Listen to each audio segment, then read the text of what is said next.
ముందు చేయాల్సిన పని ఇప్పుడు స్టార్ట్ చేశా. ఏంటి? అసలు ఈ అమ్మాయి ఎవరు? ఎక్కడుంటారు? అసలు ఏ ఊరు?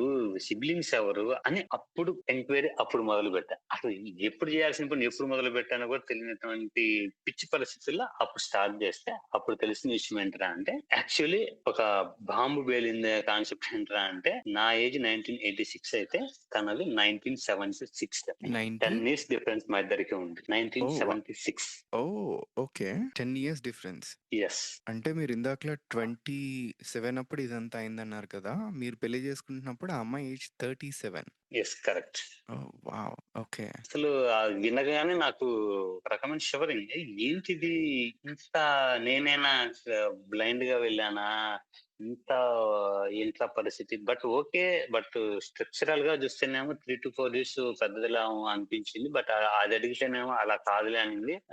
బట్ ఇప్పుడు నాకొచ్చిన అంటే తను ఒక గవర్నమెంట్ జాబ్ చేస్తుంటుంది. అక్కడి నుంచి నేను ఇన్ఫర్మేషన్ తీసుకున్నాననమాట. అక్కడ మనకి సబ్మిట్ చేస్తారు కదా! ఆహ్, జాయిన్ అయ్యేటప్పుడు ఏమేమి ఇస్తారేంటని. అక్కడి నుంచి నేను డేటా కలెక్ట్ చేస్తే అక్కడ డేట్ ఆఫ్ బర్త్ దొరికింది. సరే నేను గూడా ఏమనుకున్నానంటే సరే ఓకే. ఈ 10 ఇయర్స్ ఏం నాట్ ఏ బిగ్ డీల్ అనే అనుకున్నాము. తననడిగారా మరి ఏజ్ గురించి?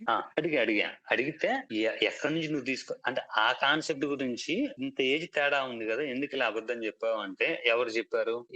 నీకు చెప్పిన వాళ్ళేమన్నా నేను పుట్టేటప్పుడు వాళ్ళు నా పక్కన ఉన్నారా?